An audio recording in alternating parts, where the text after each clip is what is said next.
sang nous a purifiés, nous a sanctifiés, nous a mis à part. Seigneur, nous t'appartenons. Seigneur, nous sommes à toi. Seigneur, nous sommes à toi. Seigneur, nous sommes à toi. Et dans ton trône, Seigneur, à cet instant, nous venons, nous nous prosternons. Et Seigneur, nous jetons tout ce que nous avons. Nous le devons à toi et à toi seul. Tout ce que nous sommes, nous le devons à toi et à toi seul. Seigneur, à toi seul soit la gloire. À toi seul soit la gloire. À toi seul soit la force. À toi seul soit la sagesse. À toi seul soit l'adoration. À toi seul soit l'honneur. Toi qui es assis sur ton trône. De toute éternité, tu es sur ton trône. De toute éternité, tu règnes. Toi qui es fort, régis par le temps. Toi qui es hors du temps et sous le temps. Toi qui habites une lumière inaccessible. Mon Père, nous voici devant toi. Seigneur, crée à nous, mon Père. Crée à nous les sentiments qui est en Christ Jésus. Crée à nous les sentiments qui est en Christ Jésus. Seigneur, qui s'est péché. Il pourrait dire dans son corps. Oh, mon Père, comme David. Oh, que je désire. Ah, mon Père, goûter. Dans la maison de l'Éternel. Pour contempler sa magnificence. Et la sagesse et sa sainteté. Alors, Père, nous voici. Alors, Père, nous voici.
Sacrificateur de l'Éternel.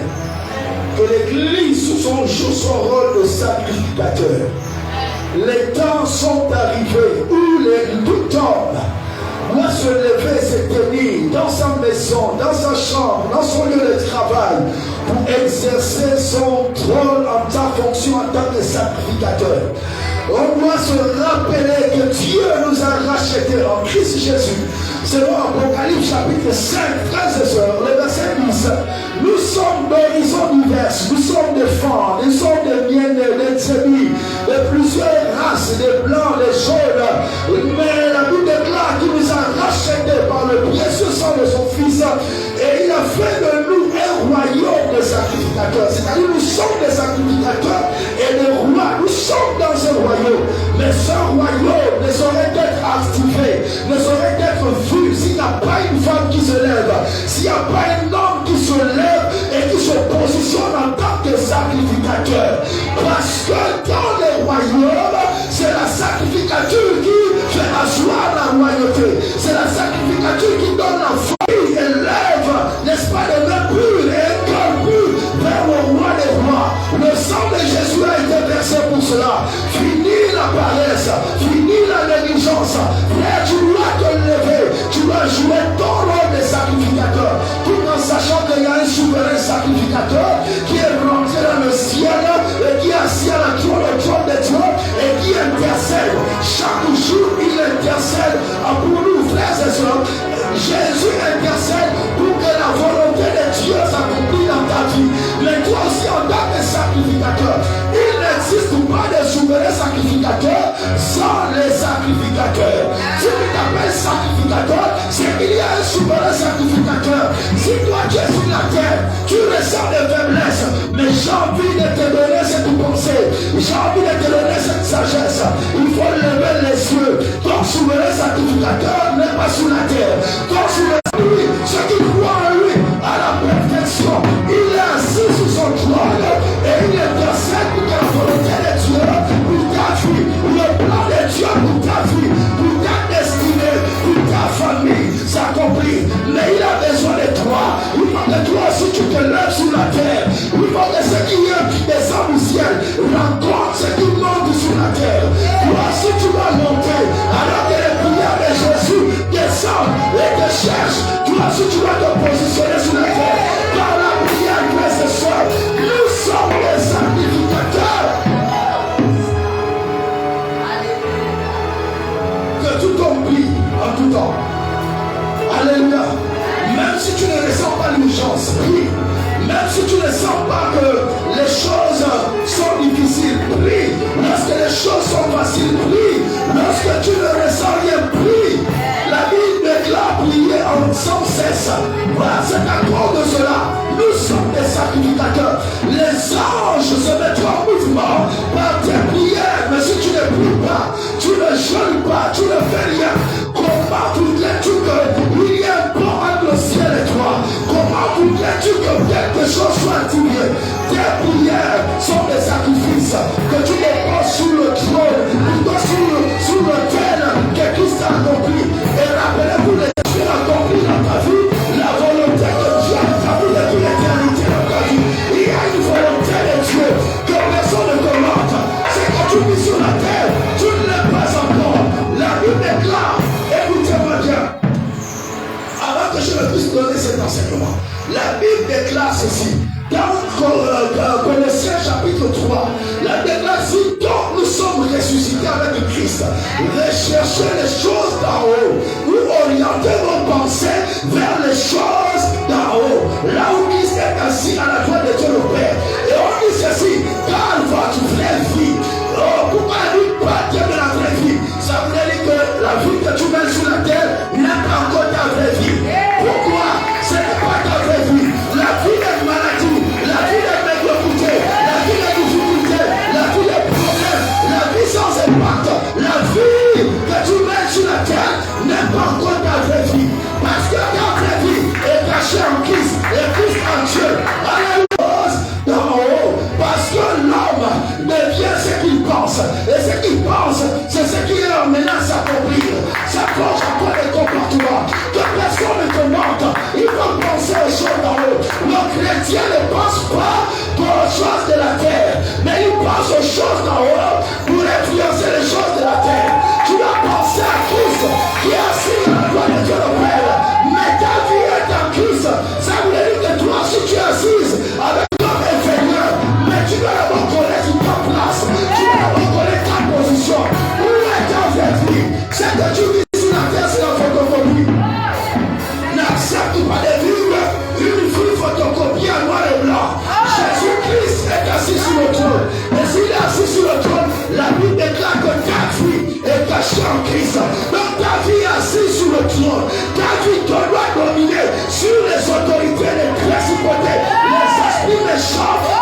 territoire de notre famille.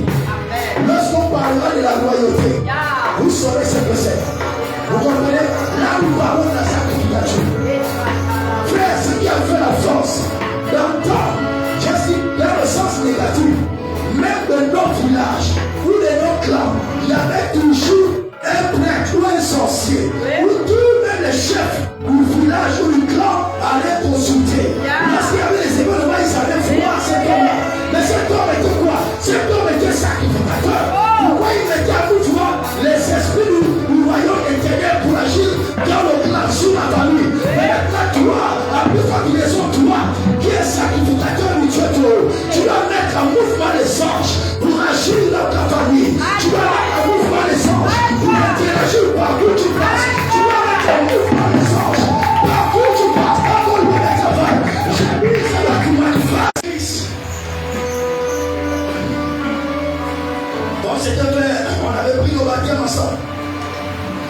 Et là, en allant chez elle, on avait trouvé sa petite soeur. Sa petite soeur qui ne connaissait pas Christ. Et là, j'ai commencé à lui exhorter, à lui parler de Christ.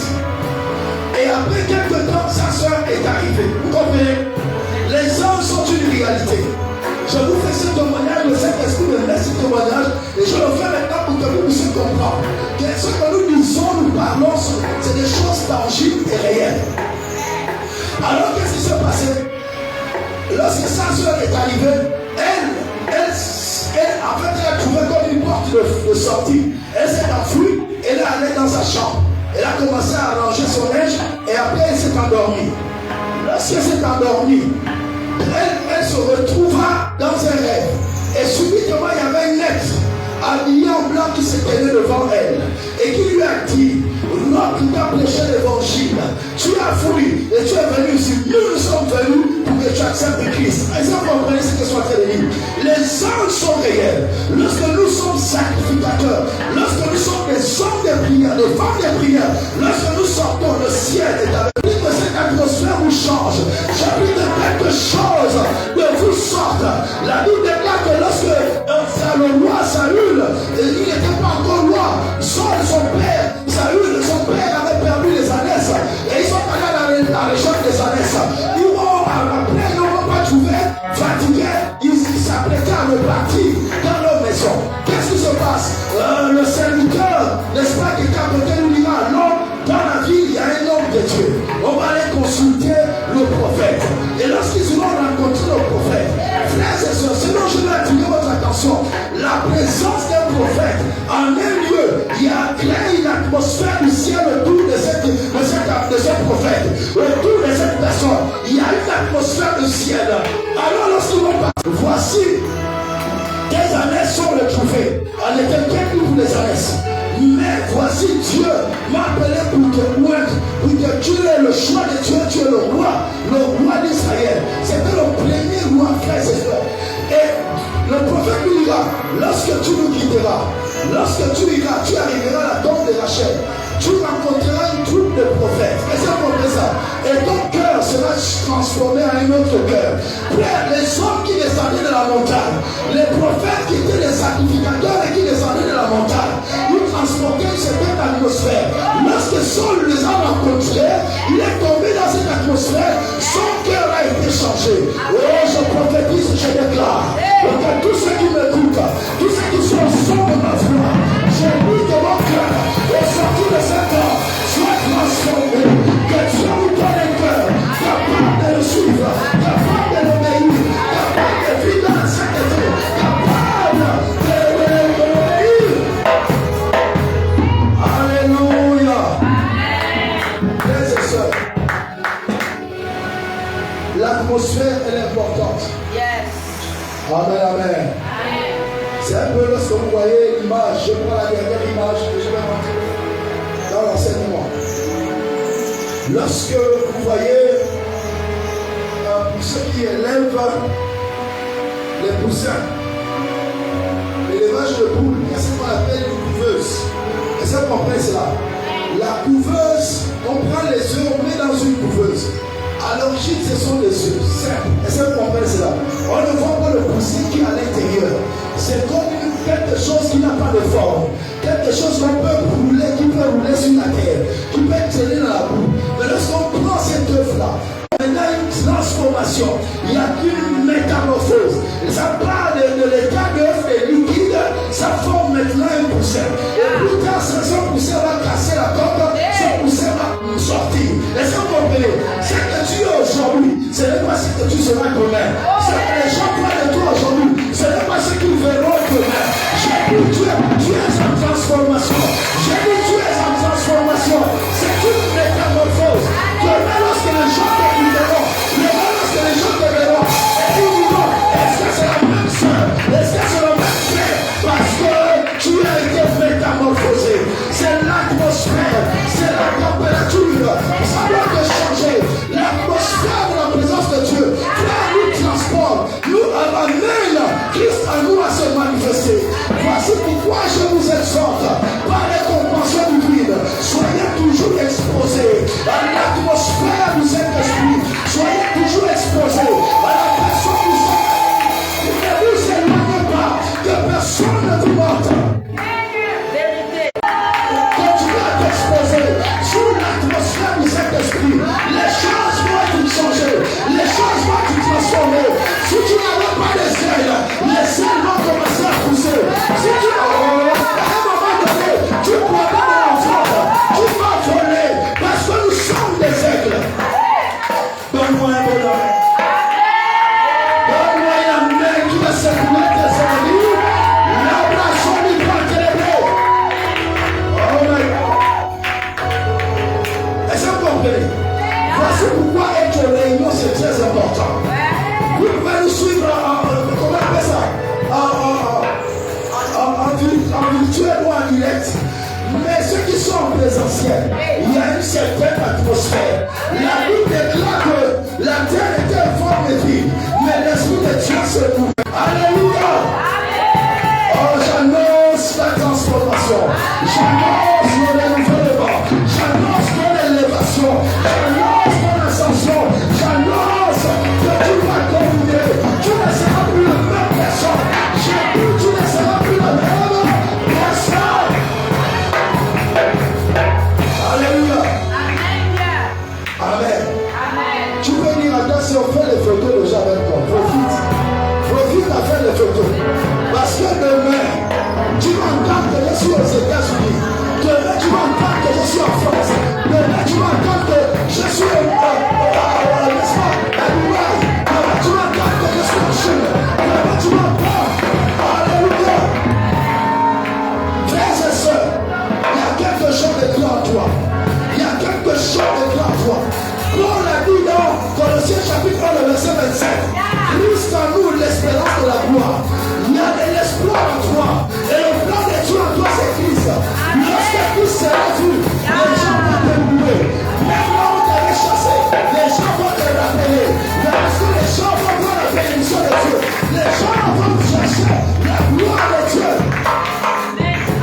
Alléluia. Oh my God, oh my God, oh my God. Frères et sœurs, je prie et je relâche dans l'atmosphère la présence de cette gloire. Je dis que la présence, la capacité d'être sacrificateur. Frères, ceux qui sont dans la sorcellerie, qui sont dans l'église, c'est le temps de nous répartir. C'est le temps de changer de bord. Sinon, lorsque le carbone de Dieu va descendre, il vous sera impossible pour vous de vivre. Il vous sera impossible pour vous d'être jusqu'à la fin de se prévenir dans la présence de Dieu. Vous savez, ce qui a fait la différence, il y a certains qu'on emprisonne et certains qu'on n'emprisonne pas. Vous comprenez? Ce qui a fait la différence avec, comment on appelle,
cela. Alléluia. Acclame le roi des rois. Oh my God, oh my God. Jesus.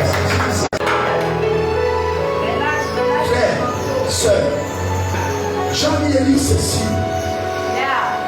Christ n'a pas accompli quelque chose d'extraordinaire pour les biens de Jacques, les gens et les autres. Vous comprenez? Il n'a pas accompli quelque chose de plus pour ces personnes. C'est la même crucifixion, c'est la même œuvre de rédemption, c'est la même résurrection. Est-ce que vous comprenez cela? C'est la même attente. Les biens, les gens qui attendaient Jésus, ils reviennent ça. Alléluia. C'est le même pouvoir. Et en leur temps ont-ils impacté. Et pourquoi nous aujourd'hui nous ne partons pas?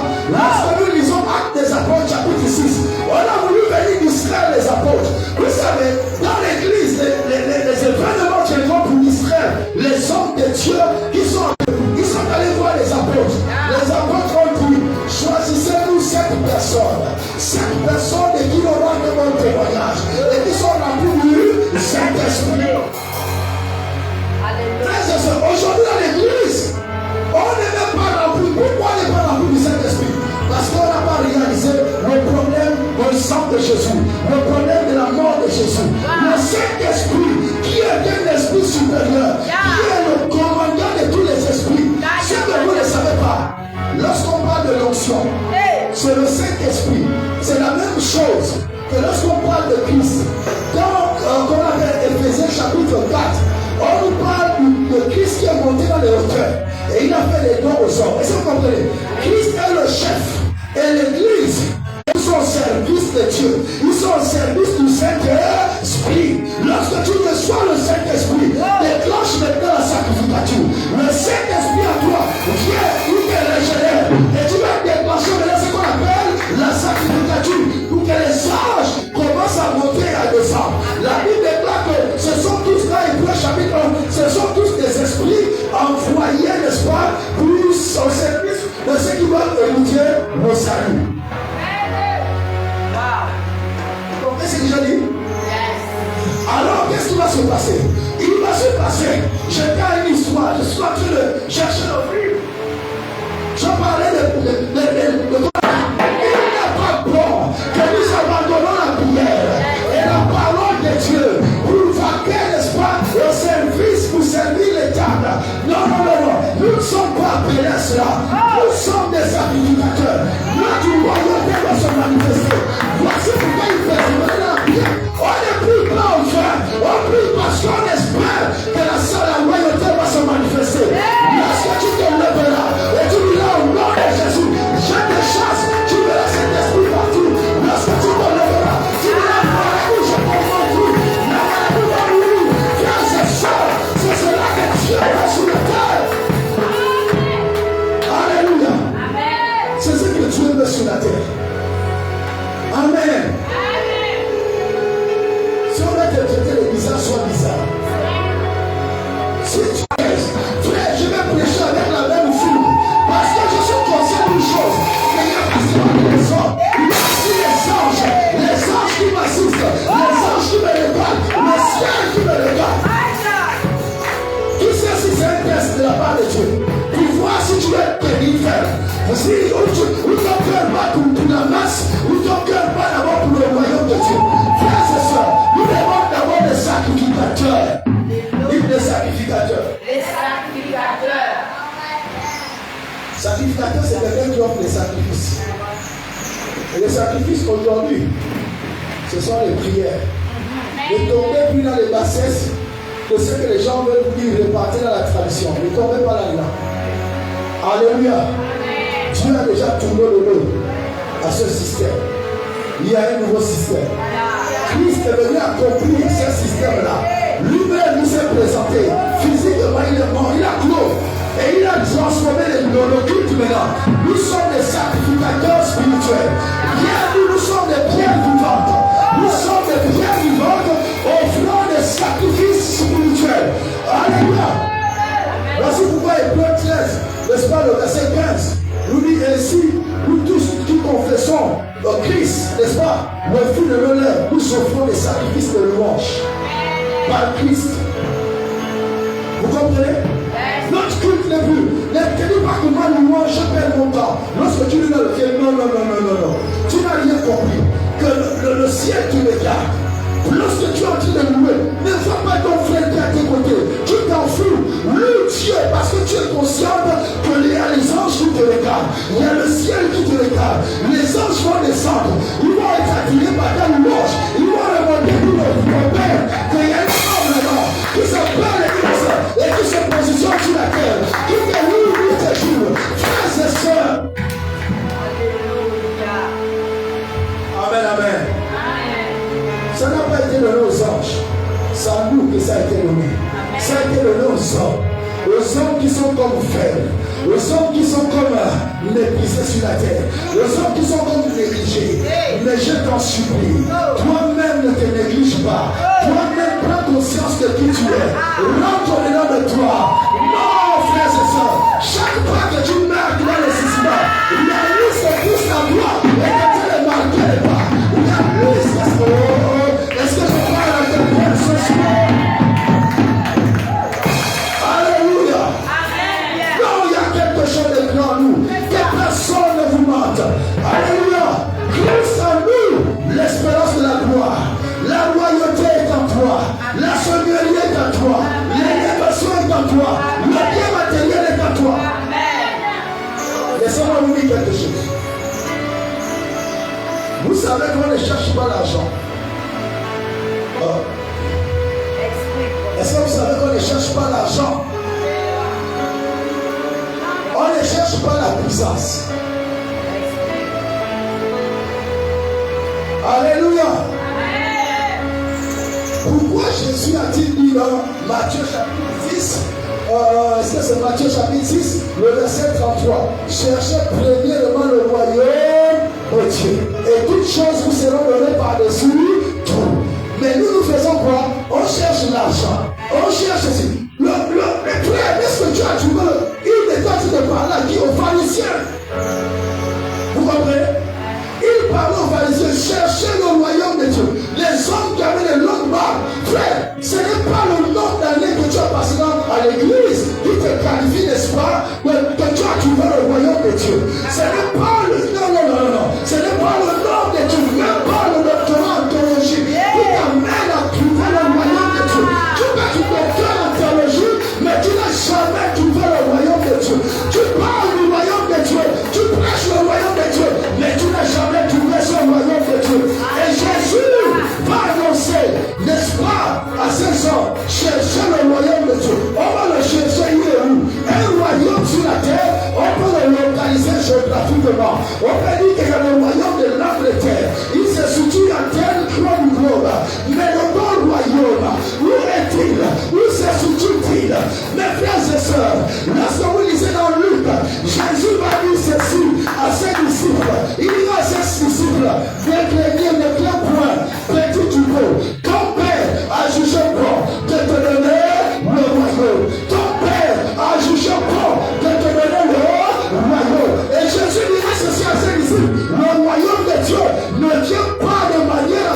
cahiers, prenez vos cahiers.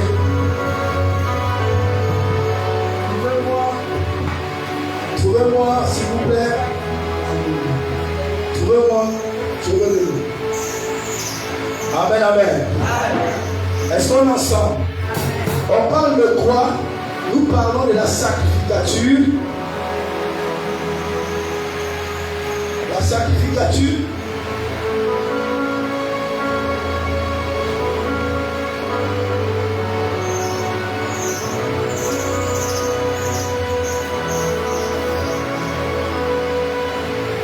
Alléluia. Si nous ne terminons pas aujourd'hui, je vous en fais la promesse. Mettez-vous en ligne. Chaque matin, je mettrai les enseignements en ligne. Amen, amen. Est-ce qu'on est ensemble? Donc, nous parlons de la sacrificature et des sacrificateurs. Tout à l'heure, je vais parler le premier point dont je veux parler. En sommaire, je vous présente déjà ce que nous allons voir. En sommaire, nous parlerons un peu de la source et de la fonction de la sacrificature. Le premier point, la source et la fonction de la sacrificature. Le deuxième point, on parlera de la sacrificature et sacrificateur dans l'Ancien Testament. Peut-être que ce point, on ne le verra pas aujourd'hui. On le verra peut-être prochainement. Je vous donne déjà la chronologie. En troisième point, on verra le Christ sacrificateur. Troisième point, on verra Christ sacrificateur. Donc, on verra aussi un autre sous-thème par rapport à ce point. On parlera de la sacrificature de Christ selon Melchisedec. Et on parlera d'un deuxième point, d'un sous-deuxième sous-thème, du point Christ sacrificateur. Premier sous-thème, Christ sacrificateur selon Melchisedec. Deuxième sous-thème, sacrificature actuelle. Pour ce que vous avez vu dans la fiche, pour ceux qui ont eu l'opportunité d'accéder sur notre page Facebook. Et troisième sous-point, on verra Christ souverain sacrificateur des chrétiens eux-mêmes et les chrétiens eux-mêmes sacrificateurs. Christ souverain sacrificateur des chrétiens eux-mêmes sacrificateurs. Amen. Je vais toucher ce point en vous disant que Christ dans le ciel, il intercède, il est souverain sacrificateur.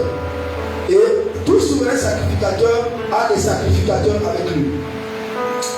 Alléluia. Amen. Et le cinquième sous-thème, on parlera de la perfection de la sacrificature de Christ. La perfection de la sacrificature de Christ. Et le dernier point, on parlera de chercher à saisir la grandeur. Amen. Parce que nous sommes appelés à la grandeur. Dites gloire à Dieu. On parle maintenant, on va parler du premier point. Cette histoire a commencé comment? On va parler de la source et la fonction de la sacrificature. Comment cela a-t-il commencé? Dans quel but? Alléluia. Dieu a-t-il mis la sacrificature après la chute, n'est-ce pas, de Adam et Ève? Parce qu'avant la chute, Dieu chaque jour venait rencontrer Adam et Ève, discuter avec Adam et Ève, parler avec Adam et Ève. Et c'est pour ça que sont fait l'église. Amen. Donc la sacrificature a sa raison d'être après la chute. J'aimerais que situer déjà cela. Donc, comprenez ceci que le but de la sacrificature est de mettre les hommes en relation avec Dieu. Ok? La sacrificature, son but, pourquoi Dieu suscite des hommes comme sacrificateurs qui offrent des sacrifices, c'est pour mettre les hommes en relation avec Dieu.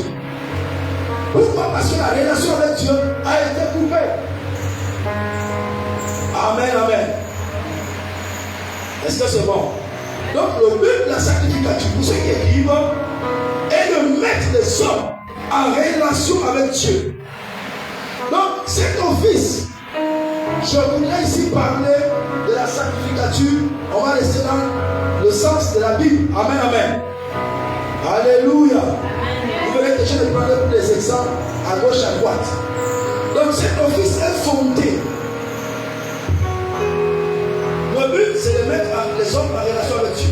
Maintenant, sur quoi est fondée cette sacrificature? Donc, vous devez retenir que cet office de sacrificateur ou cette fonction de sacrificateur est fondée, est basée sur l'œuvre de Jésus ou l'œuvre de Christ et l'opération de l'Esprit de Dieu. Vous comprenez ça? Donc l'œuvre de Christ, à l'œuvre de Christ est liée l'opération de l'Esprit de Dieu. C'est lorsqu'on va ramener l'œuvre de Christ au centre de nos vies qu'on verra aussi l'opération du Saint-Esprit, qu'on verra aussi le mouvement du Saint-Esprit à une autre dimension. Alléluia. Frère, sans cette œuvre-là de Christ accomplie par sa mort sur la et sa résurrection, et sans l'Esprit de Dieu, on ne peut pas avoir ce qu'on appelle la régénération. Pour qu'on soit régénéré, il faudrait le concours de l'œuvre de Christ. Tu dois comprendre l'importance de l'œuvre de Christ accomplie sur la croix. Le sang qui a été versé sur la croix. Quel est l'impact ce sang a été versé pour laver ta vie? Amen, amen. Lorsque tu comprends cela, ça lave mon cœur. Ça, je suis pur à cause du sang de Jésus. Ça t'ouvre, ça te dispose à recevoir le Saint-Esprit. Et lorsque le Saint-Esprit vient en toi, il te transforme toi. Amen, amen. Il te régénère. Il crée en toi des sentiments, des émotions en conformité avec la parole de Dieu. Il crée en toi ce que Galates, Paul a dit dans Galates chapitre 5, à partir du verset 22, le fruit de l'esprit. Amen, amen.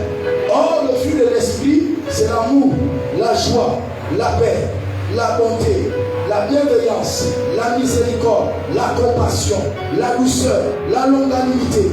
Est-ce que vous comprenez? C'est ce que le Saint-Esprit vient faire en toi. Mais plusieurs aujourd'hui dans l'église ont des caractères, ont des comportements. C'est même tu entendras, oh, je suis sanguin. Frère, tu es sanguin, est-ce que c'est selon Christ? Oh, je suis colérique, je m'énerve facilement.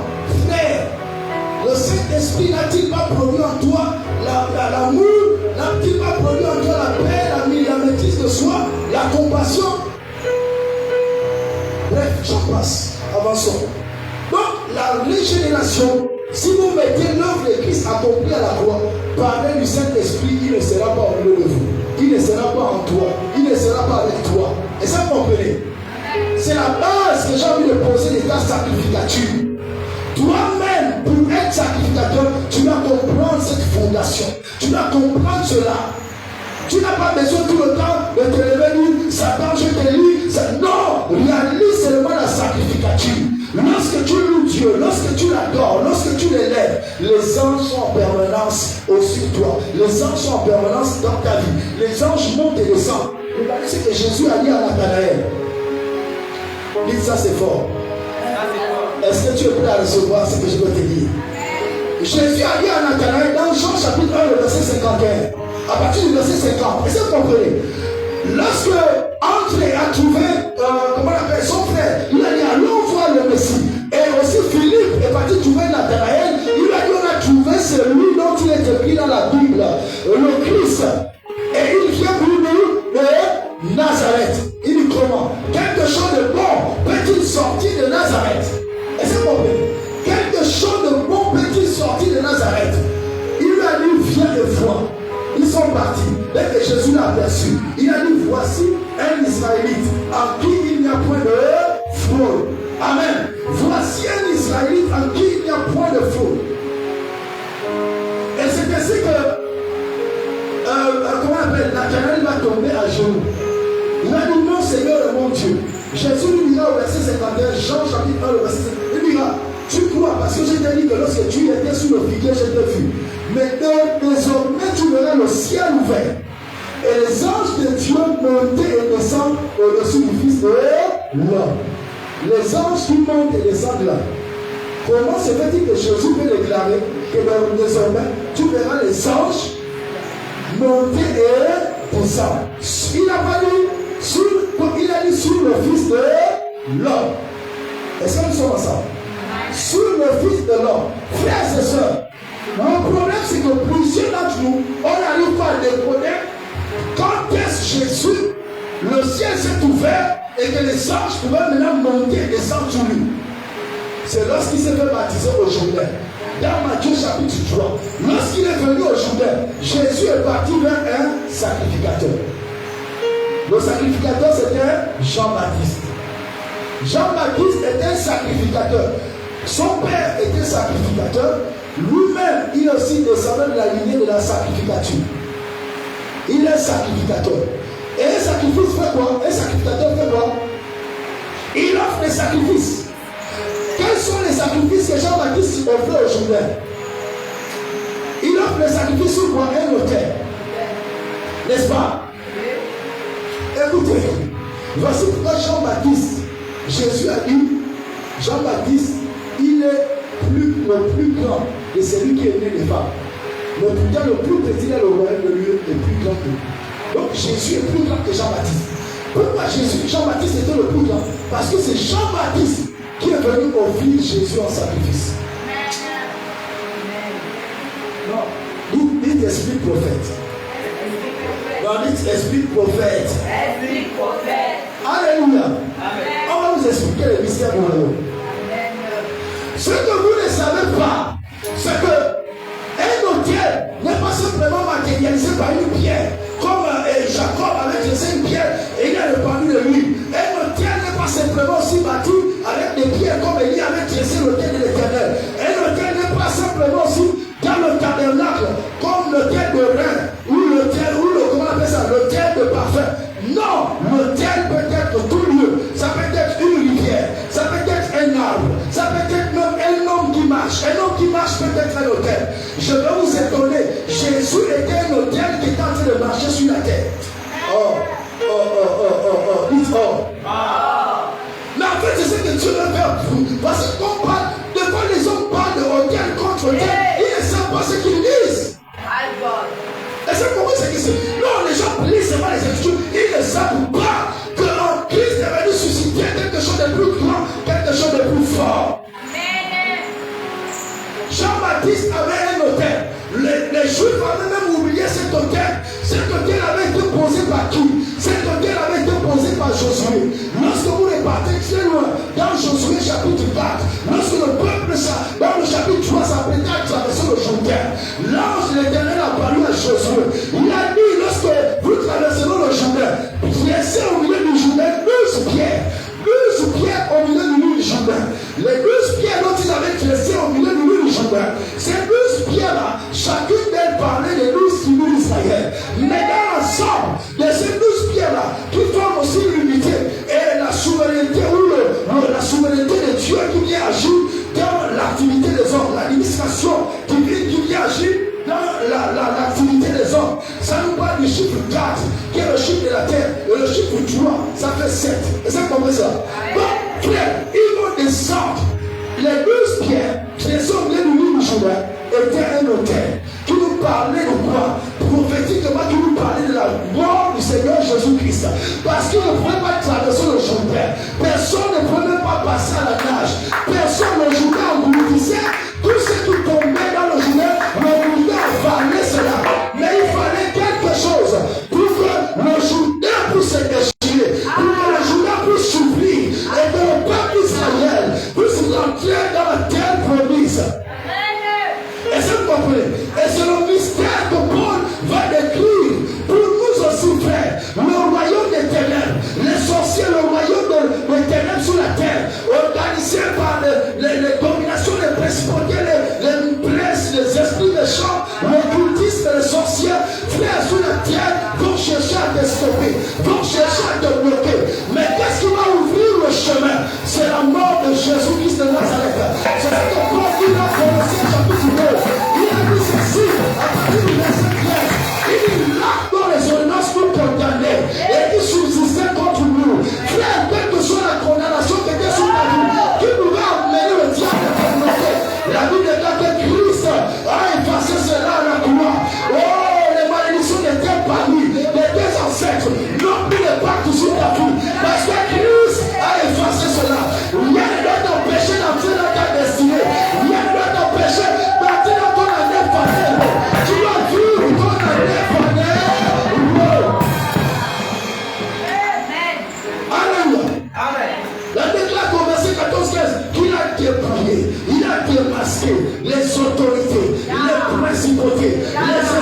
méchant. Il est arrivé publiquement un spectacle. Quand tu ne vois pas par là, croix. Frère, c'est la croix qui ouvre le royaume des ténèbres. Chose que Christ est mort, Christ est ressuscité, Christ est monté au ciel. Il a ouvert le royaume des ténèbres. Il y a une route qui a été ouverte. Il y a un pont entre le ciel et la terre. Et c'est la mort de Jésus. Et c'est la résurrection qui a créé ce pont. Et à chaque fois que tu te tiens là, à chaque fois que tu loues Dieu, frère, tu es déjà à Canaan. Ton père Israël est rentré dans le Canaan terrestre. Mais notre Canaan, c'est Christ. Voici pourquoi on est en Christ. Vous êtes enracinés en Christ. Frère, nous sommes en Christ. C'est comme dans un avion. Lorsque tu montes dans un avion, tu t'assieds, n'est-ce pas? Est-ce que toi tu fais l'effort de décoller? C'est l'avion qui t'amène dans les hauteurs et qui te positionne. Oh, je prophétise et je déclare de la même manière que l'avion a la capacité de te positionner, de t'amener très haut. En Christ, il t'a amené, il t'a élevé, il t'a positionné. Tu es assise avec Christ dans les lieux célestes. Alléluia. Amen. Frère, nous sommes rentrés au ciel. Ils sont rentrés dans un territoire terrestre. Alléluia. Amen. La mort n'a pas pu, le journée ne leur a pas empêché. Quelle est la mort qui va t'empêcher? Quelle est la mort qui va t'empêcher? Quels sont ces démons? Ils sont d'où? Quels sont ces anges déchus? Ils sont d'où? Alléluia. Même si le diable apparaissait en physiquement, frère, il ne pourra rien te faire. Parce que c'est une œuvre qui a été posée pour l'éternité. Les cieux est conscient. La terre, sous la terre, ils savent. Alléluia. Donc tu dois prendre conscience de ça. Donc, ce sont ces pierres-là. Le peuple l'avait traversé. Et ils ont pris aussi 12 pierres qui sont allés les poser de l'autre côté. Frère, on triomphe du royaume des ténèbres en rentrant dans la mort de Jésus. Comme Paul a dit, j'ai été crucifié avec Christ. Dans Galates chapitre 1, le verset 20. J'ai été crucifié. Rentre en Christ dans sa mort. J'ai été crucifié avec Christ. L'assassin, c'est lui qui emprisonnait les chrétiens. C'est lui qui les molissait, qui les frappait. Et mort, il est rentré dans la mort à Christ. Il est mort. C'est lui là où l'a enterré. Et maintenant, il est sorti. Qu'on a appelé la porte du corona. Christ en moi, l'espérance de la gloire. C'est Christ maintenant, lui qui vit. C'est Christ maintenant, toi qui vis. Tu n'as pas besoin de le sentir, quoi que ce soit. C'est à toi d'accepter cela. C'est à toi d'entrer là-dedans. C'est à toi de marcher là-dedans. Alléluia. Amen. Donc ce peuple était rentré. Et qu'est-ce qui s'est passé? Le Jourdain avait le puissant pour. Ok? Le Jourdain avait le prix pour bloquer les gens. Le royaume des ténèbres avait le prix pour bloquer les gens.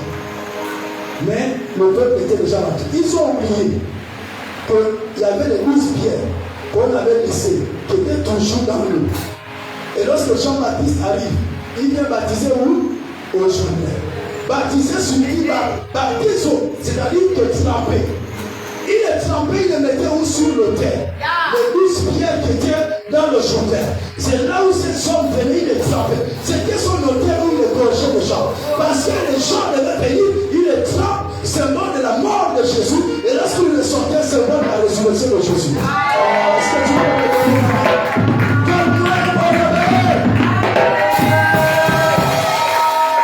Et ce sont les mystères aujourd'hui qui ont disparu dans l'église. Alléluia. C'est un mystère doit revenir dans l'église. C'est un mystère doit être proclamé à nouveau dans l'église. Et au temps de Jean-Baptiste, les pharisiens, les sacrificateurs qui étaient dans le temple à Jérusalem étaient pris de coups. Ils ne savaient pas que leur système avait pu faire. Que Dieu avait suscité une autre personne qui était une transition d'un nouveau système. Personne avant Jean-Baptiste n'avait eu pour hôtel dans les eaux. Est-ce que vous comprenez? Parce que les gens du Jourdain étaient un blocage pour le peuple d'Israël. Alors Jean-Baptiste va venir réactiver cet hôtel.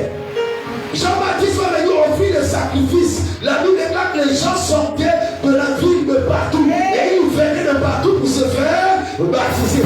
En même temps pour se faire immoler.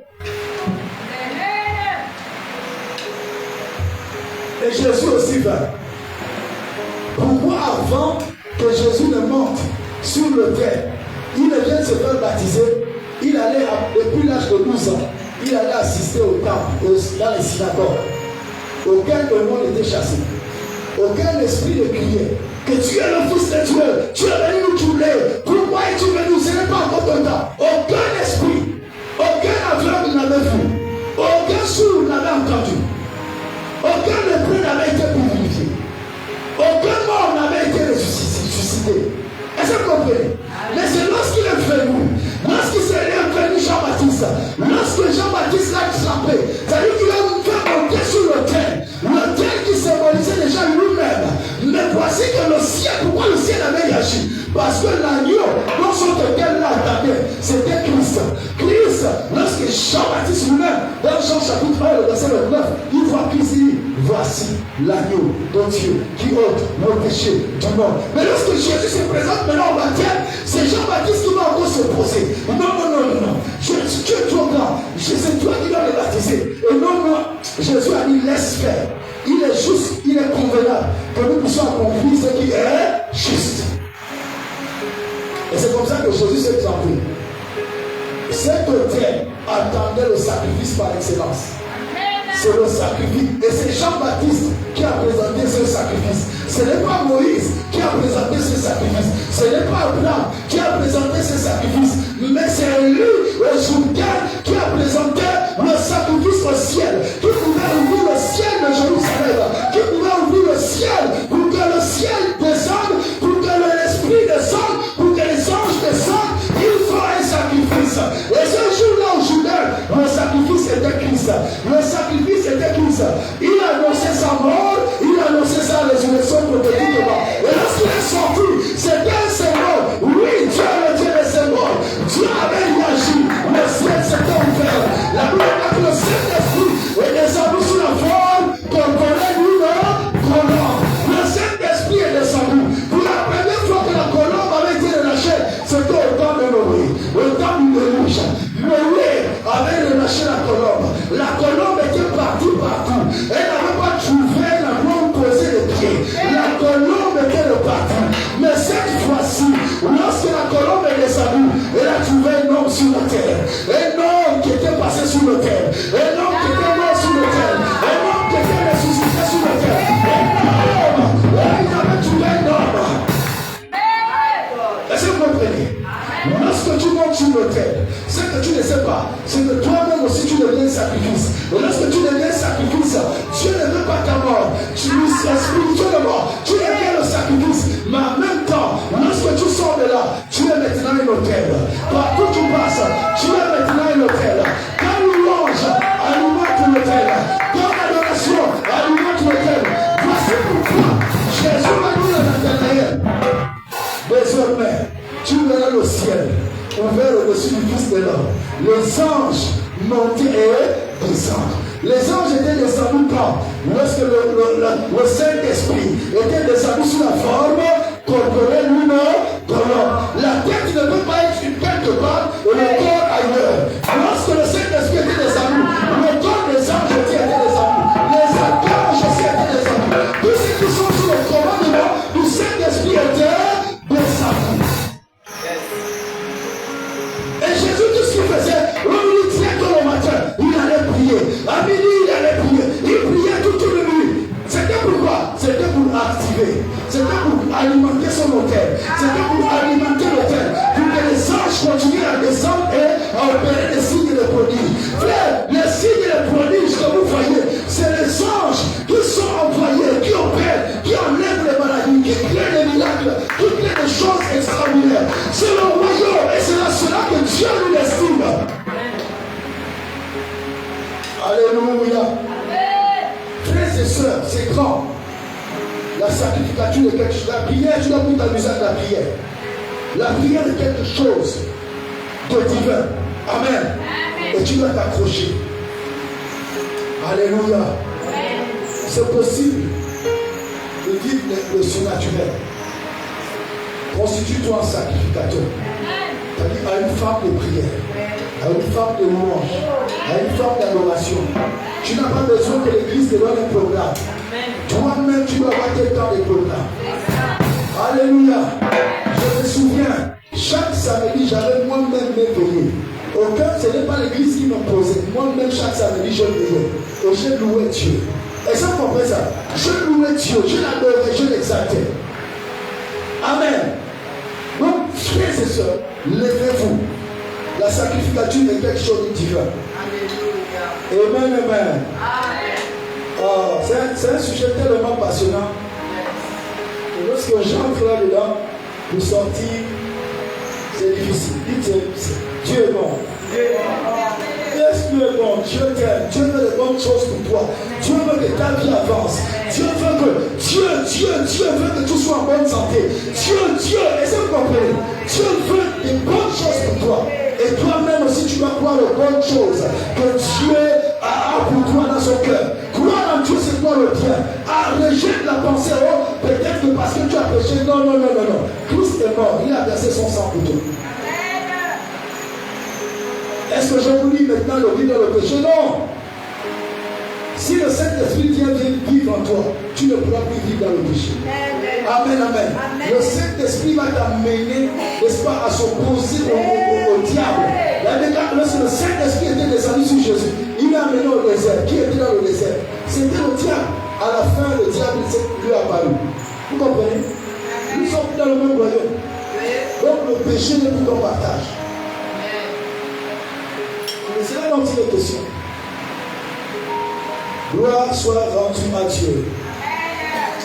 Écoutez, en même temps, personne ne peut être sacrificateur si ce n'est Dieu lui-même qui décide que cette personne est sacrificateur.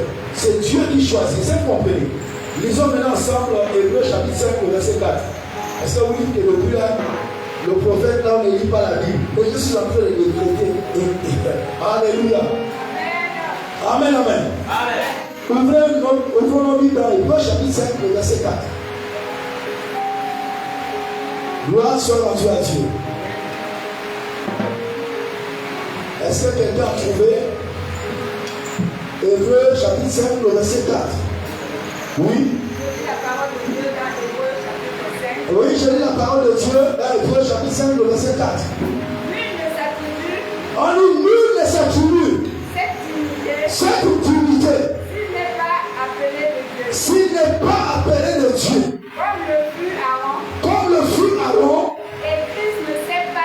Et Christ non plus attribuer la gloire. Christ ne sait pas lui-même attribuer la gloire. De devenir souverain sacrificateur. Mais il le tient de celui qui lui a dit. Tu es mon fils. J'étais engendré. Aujourd'hui. Comme il dit encore. Ailleurs. Tu es sacrificateur. Pour toujours. Selon l'ordre de Melchisedec. Merci. Assieds-toi. Merci. Ce qui devient des sacrificateurs, ce sont des fils. Amen. Ce sont des fils. Or, pour tout homme, tout homme sur la terre est créature de Dieu. Est-ce que vous savez que tout homme sur la terre ne sont pas des êtres humains? Et ça, c'est encore autre chose. Tout homme sur la terre ne sont pas des êtres humains. Il y a des hommes que vous voyez marcher sur la terre à l'intérieur. Ce ne sont pas des êtres humains. Vous comprenez? Ok. Peut-être prochainement on en parlera. Donc personne ne peut se lever sur la terre et dire je suis sacrificateur. Non, c'est Dieu qui choisit. Et la Bible déclare que Dieu nous a choisis en Christ Jésus. Amen. Tu es le choix de Dieu. Parce que tu l'as accepté comme sauveur. C'est-à-dire que tu as accepté qu'il est mort pour toi. Il faut la base sur le sang. Amen. Le sang de Jésus t'a lavé, t'a purifié, t'a mis à part. Tu es choisi. Tu es fils de Dieu. Tu es fille de Dieu. Donc tu es qualifié à être sacrificateur. Amen. Christ est le souverain sacrificateur. On verra cela dans un autre point. Oh.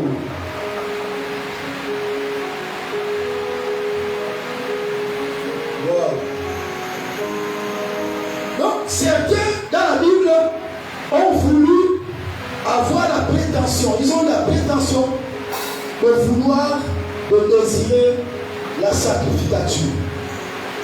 Vous comprenez? Il y a eu le cas de Corée dans Nombre chapitre 16. Frères et sœurs, on ne discute pas cela.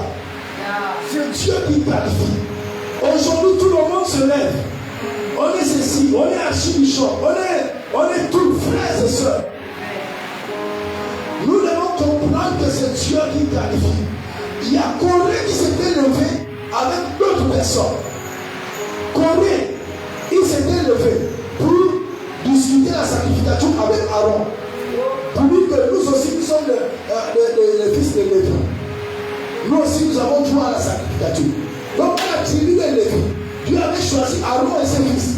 Mais voici que chemin faisant, Corée s'est levé pour discuter la sacrification avec Aaron. Il ne savait pas qu'on ne s'improvise pas. On ne s'auto-déclare pas. Est-ce que vous comprenez?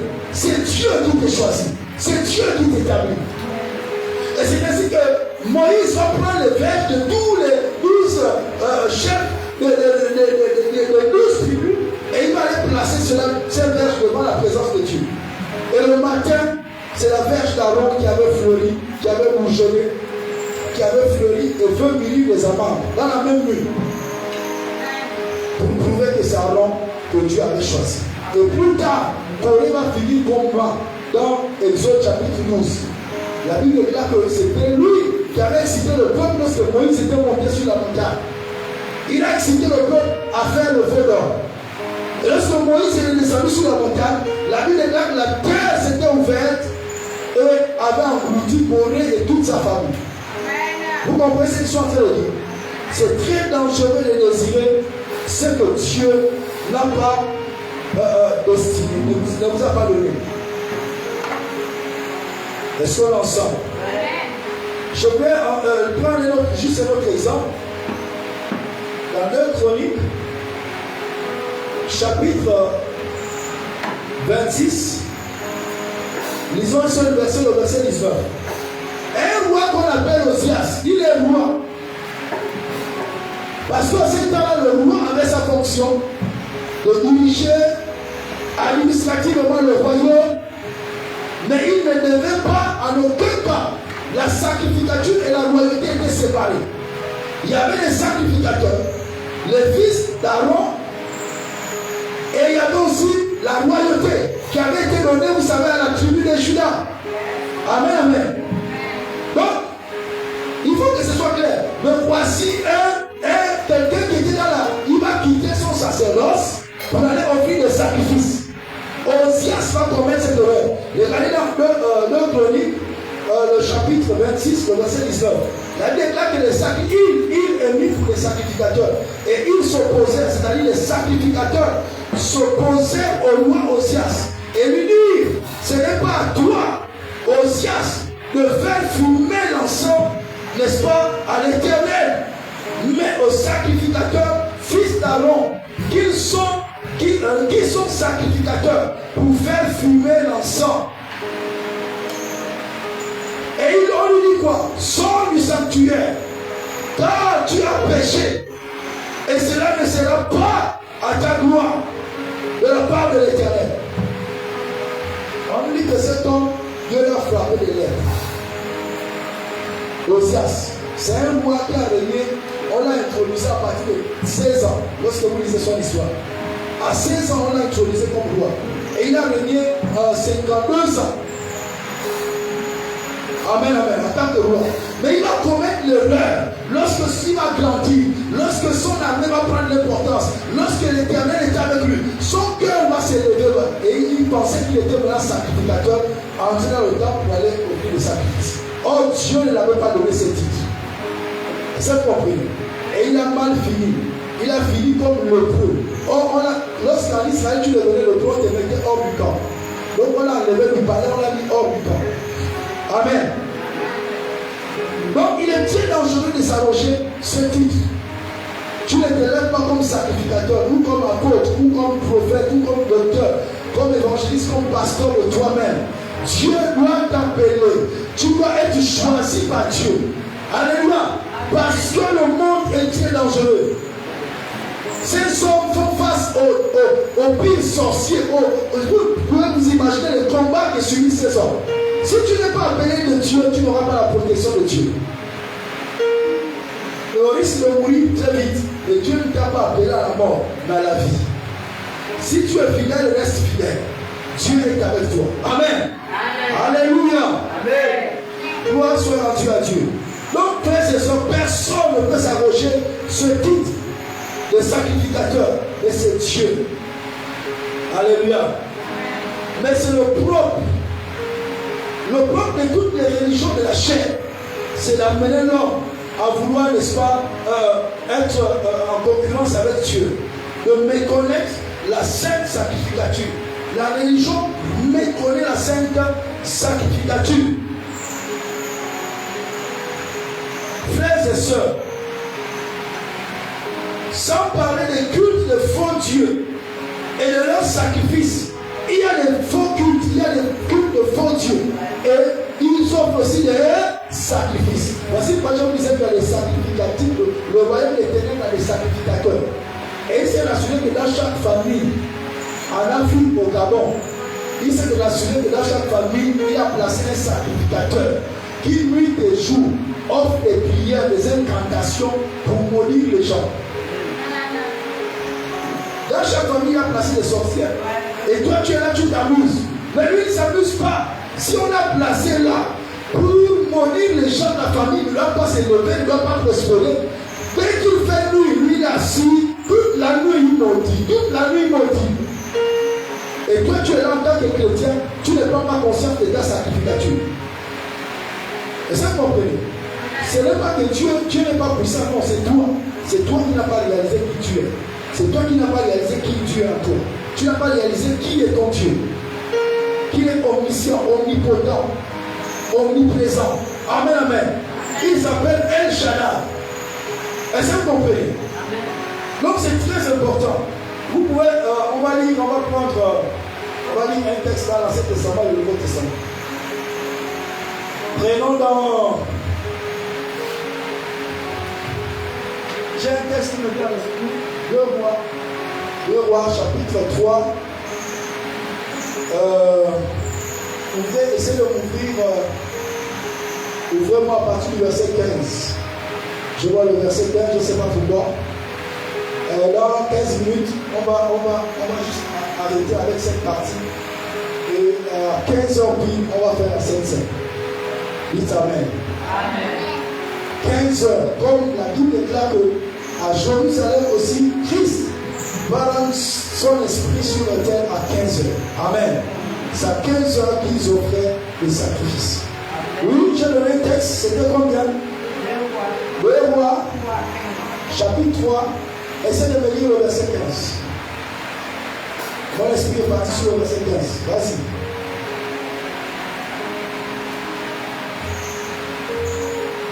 Je dois avoir ma vidéo.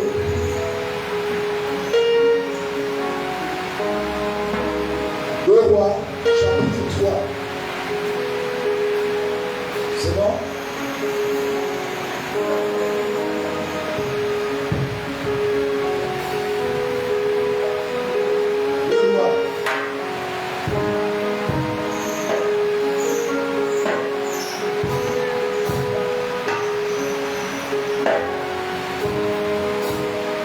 Le roi chapitre 3.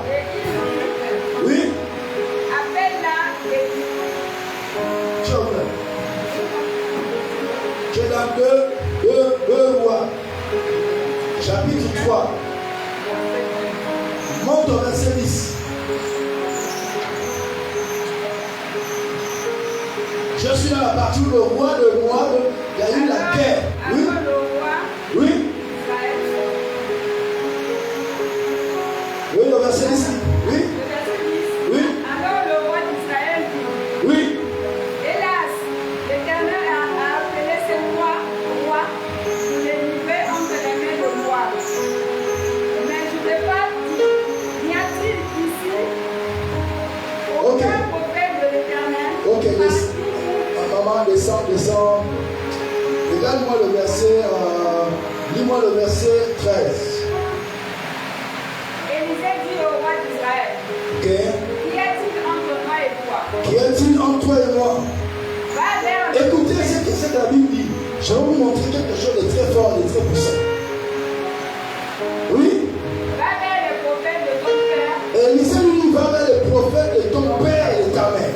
et vers le prophète de ta mère. Et vers le prophète de ta mère. Il parle ici d'Akab et de Jézabel, qui sont les prophètes de Baal. Pourquoi tu viens les consulter? Oui. Et le roi d'Israël lui dit, Et le roi d'Israël lui dit, non, non, car l'Éternel a appelé ces trois rois car l'Éternel a appelé ces trois rois pour les livrer entre les mains de moi. pour les livrer entre les mains de moi. Allons-y. Élisée dit, Élisée dit, écoutez, l'Éternel des armées, Dieu va parler par Élisée. Oui. Éternel des armées, oui. dont je suis le serviteur, Donc je suis le serviteur et vivant. Et vivant. vivant. La première des choses, tu dois savoir que Christ est vivant. Tu vas voir Christ se manifester. Tu vas croire qu'il est vivant. Même eux, dans les temps, ils croyaient que l'Éternel est vivant. Si tu ne crois pas qu'il est vivant, donc il est mort. Pourquoi voudrais-tu qu'un mort puisse se manifester? Alléluia. Non, le chrétien doit croire que Christ est vivant. Voici pourquoi dans les actes des apôtres, lorsque vous lisez Actes chapitre 3, Actes chapitre 4 jusqu'à la fin, les apôtres rendaient avec force la puissance, et plutôt avec force la résurrection du Seigneur Jésus-Christ. Et une grande grâce et une puissance reposait sur eux. Oui, allons-y maman. Si je n'avais égard à Josaphat, Il dit si je n'avais pas égard à Josaphat, roi de Juda, roi de Juda, je ne ferai aucune attention à toi. je ne ferai aucune attention à toi. Et je ne te regarderai pas. Et je ne te regarderai même pas. Maintenant, Amenez-moi un joueur de harpe. amenez-moi un joueur de harpe. Et comme le joueur de harpe jouait, Et comme le joueur de harpe jouait, la main de l'Éternel fut sur Élisée. la main de l'Éternel, c'est-à-dire l'Esprit de Dieu fut sur Élisée. Et il dit, Et il dit, ainsi parle l'Éternel. ainsi parle l'Éternel, Faites dans cette vallée des fosses, faites dans cette vallée de fosses, car ainsi parle l'Éternel. car ainsi parle l'Éternel. Vous n'apercevez point de vent, Vous n'apercevrez point de vent, et vous ne verrez point de pluie, vous ne verrez point de pluie, et cette vallée se remplira d'eau. et ces vallées, les fosses que vous, les trous que vous avez creusés là, se rempliront d'eau. Et vous boirez, Et vous boirez, vous, vos coupeux et votre bétail. vous, votre peuple et votre bétail. Mais cela est peu de choses aux yeux de l'Éternel. Mais cela est peu de choses aux yeux de l'Éternel. Il livrera Il livrera Moab entre vos mains. Moab entre vos mains. Il a dit quoi? Qui devait livrer Moab entre vos mains. Ok. Vous frapperez toutes les villes Vous frapperez toutes les villes fortes fortes et toutes les villes d'élite. et toutes les villes d'élite. Vous abattrez tous les bons arbres. Vous abattrez tous les bons arbres. Vous boucherez toutes les sources d'eau. Vous boucherez toutes les sources d'eau. Et vous brûlerez avec les pierres tous les meilleurs champs. Et vous ruinerez avec les biens tous les meilleurs champs. Or le matin, Or le matin, au moment de la présentation de l'offrande, au moment de l'heure à 9h, au moment de la présentation de l'offrande, voici l'eau arriva du chemin des Dors. l'eau arriva du chemin des Dors. Donc l'eau a commencé à couler sans pluie, comme tu l'avais dit. Le premier signe s'est accompli, oui. Et le pays fut rempli d'eau. Et le pays fut rempli d'eau. Cependant, Cependant, tous les rois ayant appris que les rois montaient pour les attraper, oui, allons-y. on convoqua tous en âge de porter les armes, Donc les Moabites ont convoqué tous ceux en âge de portée d'âge, plutôt des armes, oui. et même au-dessus, Et même au-dessus, ils se terrent sur la frontière. ils se tinrent sur la frontière. Ils se levèrent de bon matin, Donc les Moabites se levaient le bon matin, et quand le soleil brilla sur les eaux, et quand le soleil se reflétait sur les eaux, les Moabites virent en face d'eux les eaux rouges comme du sang. les Moabites ont vu que l'eau était rouge comme du sang. Ils dirent, Ils dirent, c'est du sang. c'est du sang. Les rois ont tiré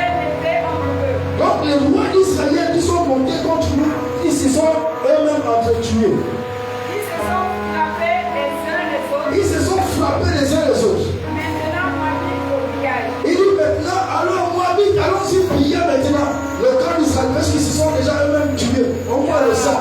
Ils ne savaient pas que c'est l'eau, et c'est le Dieu qui avait changé cela. Alléluia. Dieu avait transformé.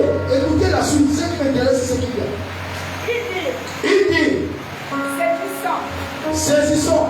Les rois ont tiré l'épée entre eux. Oui. Ils se sont frappés les uns les autres. Ils se sont frappés les uns les autres. Maintenant, Moabite au pillage. Maintenant, Moabite au pillage. Et ils marchaient contre le camp d'Israël. Et ils marchaient contre le camp d'Israël. Mais Israël se leva.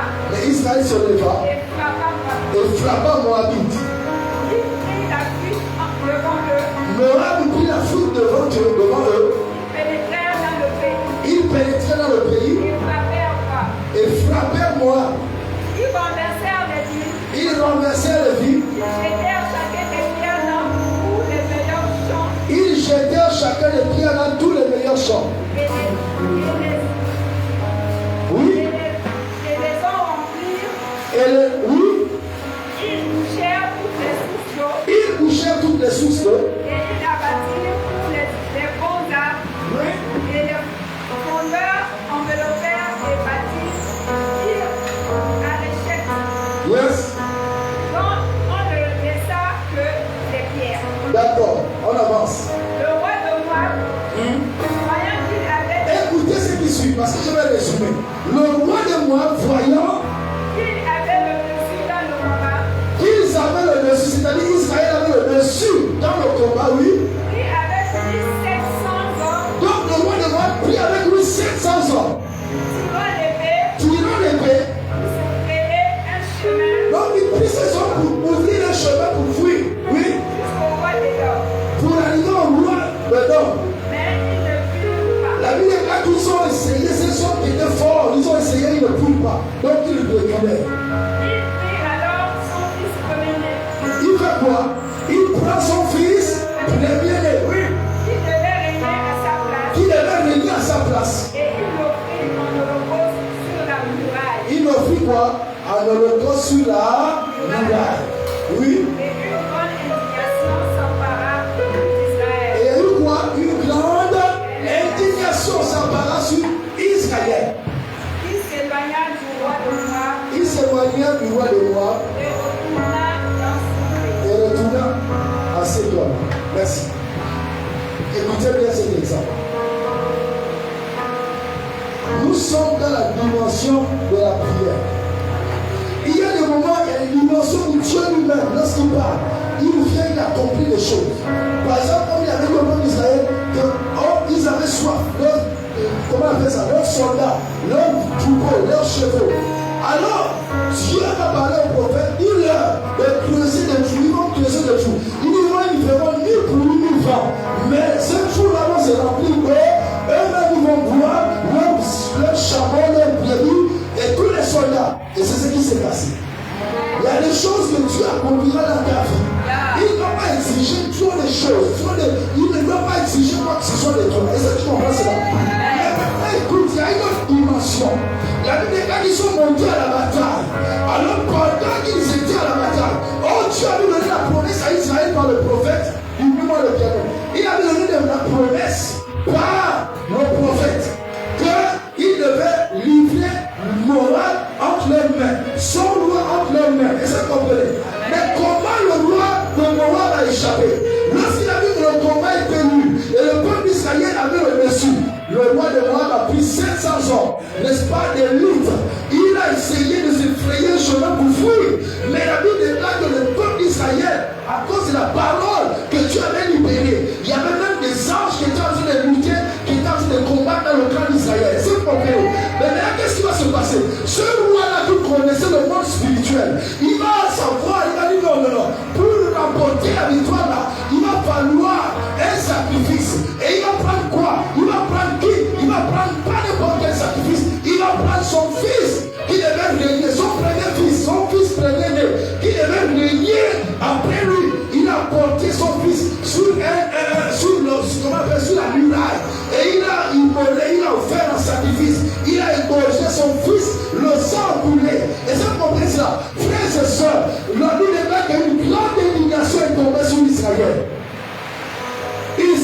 fait la différence? C'est le sacrifice. Dieu avait dit que, n'est-ce pas, ce roi-là devait mourir avec tout son peuple. Et c'est ce qui est en train de se passer. Il a dit non, pour inverser les choses, je dois offrir un sacrifice. Frères et sœurs, quelquefois, il y a certaines choses que nous ne voyons pas dans nos vies. C'est tout simplement parce que les sorciers ont fait des sacrifices plus puissants que toi. Toi, tu dois aussi prendre conscience. Frère, ça peut te faire peur, ça peut te faire détenter. Même certaines prophéties, ici le prophète avait parlé, Dieu avait parlé, Dieu a dit maintenant non, mais arrivé au temps au peuple d'Israël, ce temps a pris son fils prévenu. Frère, même le ciel était choqué, parce que Dieu, c'est Dieu qui avait offert son fils, n'est-ce pas, premier-né à la fin des temps, qui est Christ. Mais voici cet homme, après son fils premier-né, il va l'offrir à cet Dieu, au Dieu du royaume des ténèbres.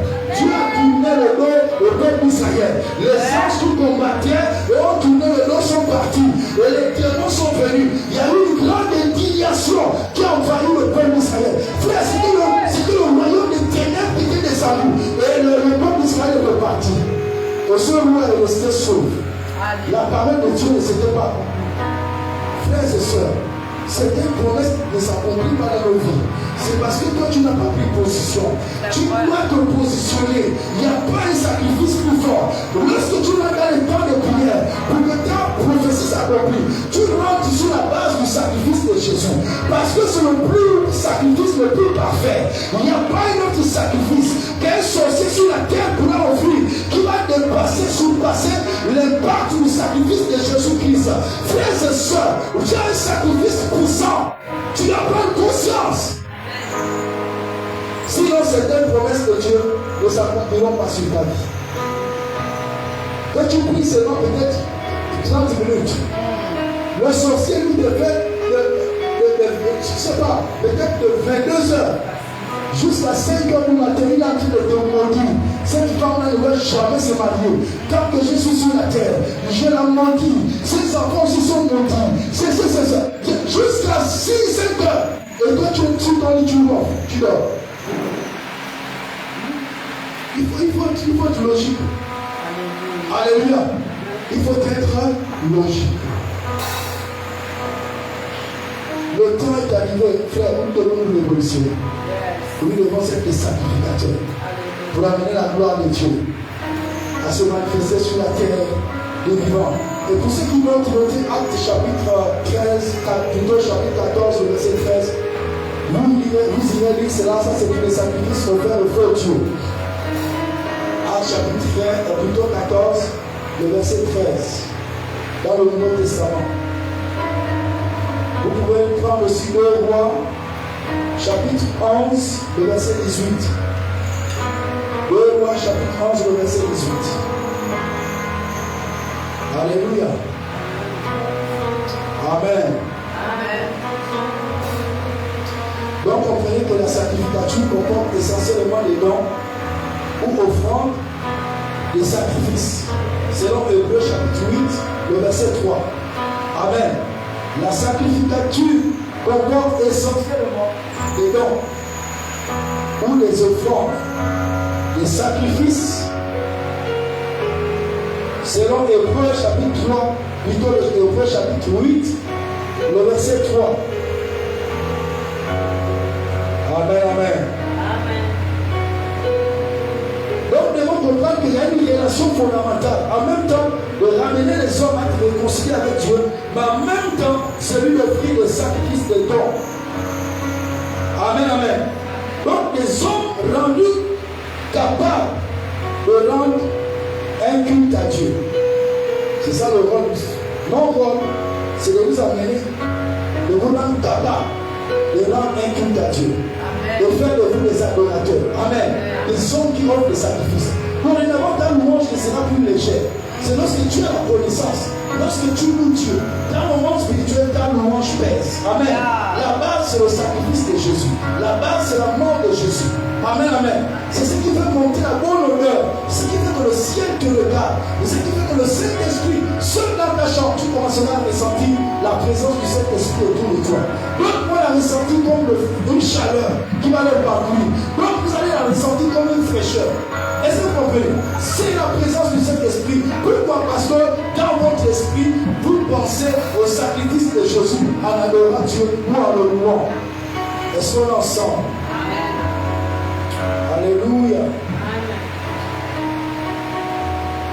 Prenez Hébreux chapitre 10, le verset 2. Je suis en train de conclure. Dans 5 minutes, je termine. Hébreux chapitre 10, le verset 2. Prenez aussi Philippiens, chapitre 3, le verset 3. Philippiens, chapitre 3, le verset 3. Prenez aussi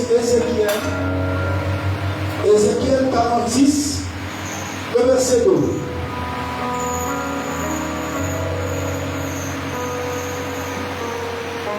Alléluia. Permettez-moi juste de lire ce qui suit. L'expression finale en Israël, selon la loi de Moïse, était d'offrir, après l'Holocauste, consumé sur l'autel d'airain, l'encens sur l'autel d'or, l'un et l'autre, d'agréable odeur à l'Éternel, selon Deutéronome 32, plutôt 33, le verset 10. De même que l'offrande de gâteau, parce qu'il y a aussi plusieurs offrandes, il y avait les offrandes de gâteau, sur lesquelles, n'est-ce pas, fumait l'encens. Les sacrifices de temps présent sont des sacrifices spirituels, des louanges, le fruit des lèvres qui confesse son nom, selon Hébreux chapitre 13, le verset 15. Avant, c'était les animaux. Avant, c'était les sacrifices des gâteaux qu'on offrait, qu'on brûlait. Mais maintenant, ce sont des sacrifices spirituels. Amen, amen. Des sacrifices spirituels en Christ. Et c'est Christ qui est venu ouvrir cela pour nous. Des louanges, le fruit des lèvres qui confesse son nom. Donc, chaque fois que tu loues Dieu, tu confesses son nom, tu confesses, ce sont des sacrifices que tu es en train d'offrir, que tu es en train de libérer. Ce sont des sacrifices spirituels. Et d'autre part, le sacrifice vivant du corps du croyant, présent en service intelligent, lui est agréable. C'est ce que dit Romains chapitre 12, le verset 1. Il dit, je vous exhorte, Paul dit, je vous exhorte, par les compassions divines, à offrir vos corps comme un sacrifice vivant. Ce qui sera de votre part un culte raisonnable. Amen, amen. Un culte raisonnable et agréable aux yeux de Dieu. Amen, amen. Alléluia. Amen. Frères et sœurs, tu dois te constituer en sacrificateur. Pendant que tu offres la louange, en même temps ton corps, alléluia, devient aussi un sacrifice. Amen, amen. Tu le sacrifies aussi à Dieu. Il appartient davantage à Dieu. Ne prends pas tel temps de culte personnel en vain. Tel temps de culte personnel où tu loues Dieu, où tu adores Dieu, tu mérites la parole de Dieu. Tu dois faire cela sur la base, avec la connaissance, en tant que sacrificateur. Alléluia. Tu vas être sacrificateur. La base de la sacrificature, c'est le sacrifice de Jésus-Christ de Nazareth. Le sang qui a été versé sur la croix. Et l'Esprit de Dieu qui vient, qui descend là où il y a eu le sang. Là où tu as pensé au sang, l'Esprit viendra et l'Esprit va commencer à te transformer, à te régénérer et à te travailler. Amen, amen. Lèvez-nous et prions ensemble maintenant. Oh my God.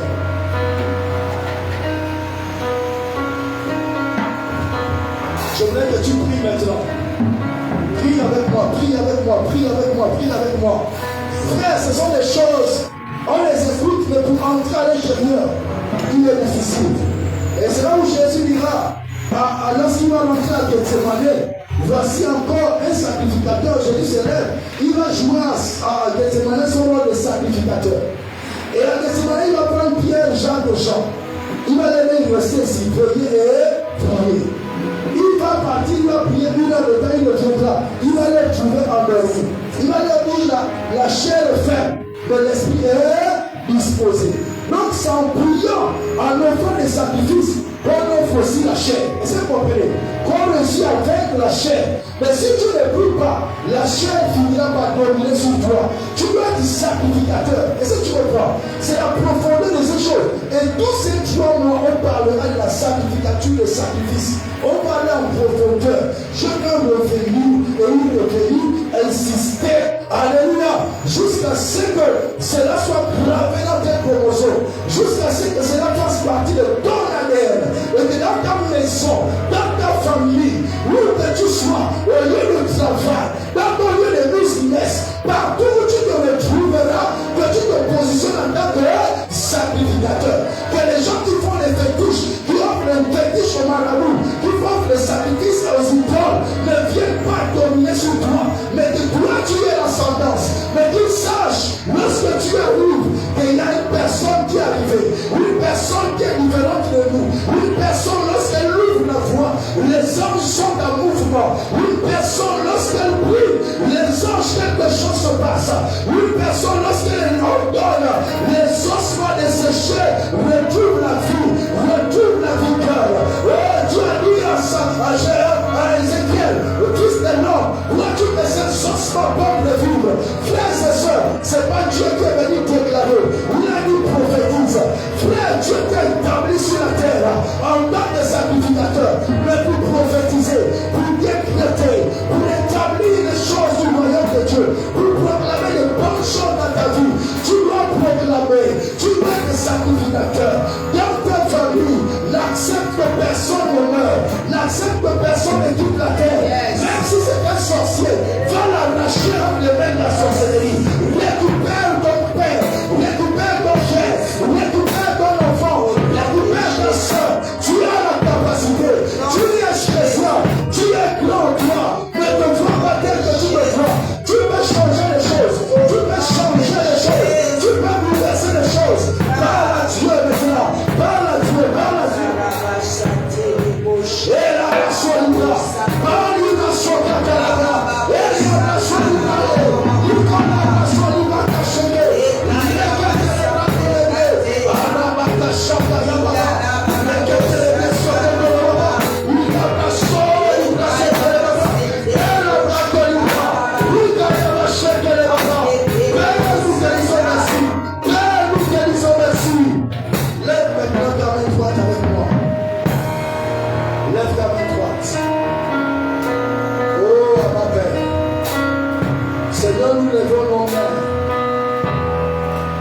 Par le sang de l'agneau, en guise de sacrifice d'abandon, nous nous abandonnons à toi ce matin.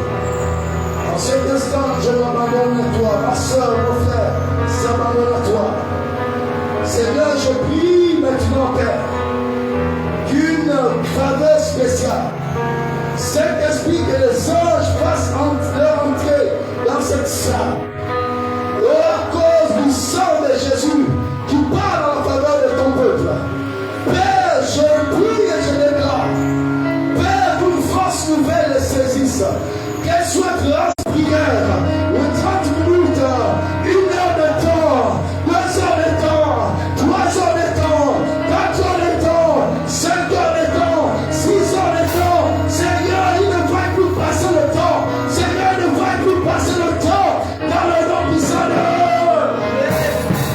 Père, je te dis merci. Merci pour ta fidélité. Que l'honneur et la gloire te reviennent. Dans le nom puissant de Jésus. Je vois des femmes qui se lèvent comme sacrificateurs. Je vois des jeunes gens qui reviennent au milieu de la nuit. Par le Saint-Esprit, et le Saint-Esprit les conduit dans les intercessions prophétiques. Je vois des femmes être saisies.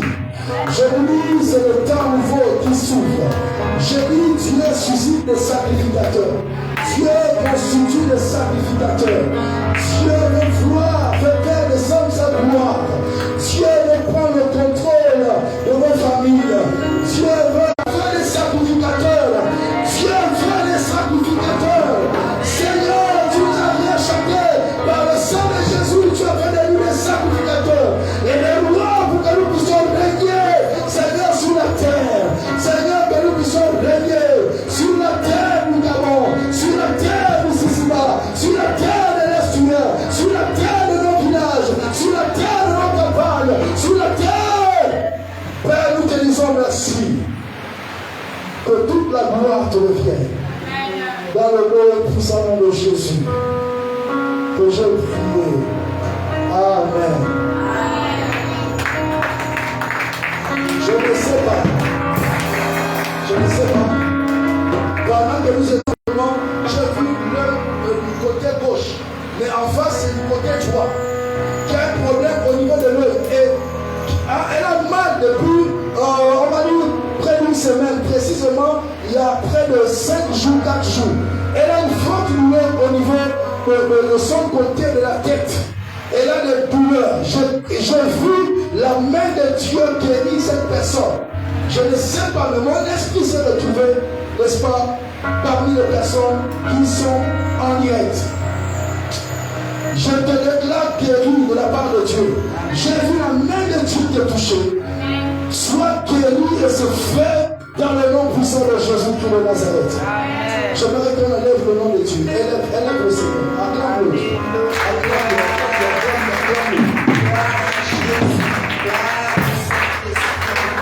Que Dieu vous bénisse. Que Dieu vous bénisse. Venez rendre témoignage du direct.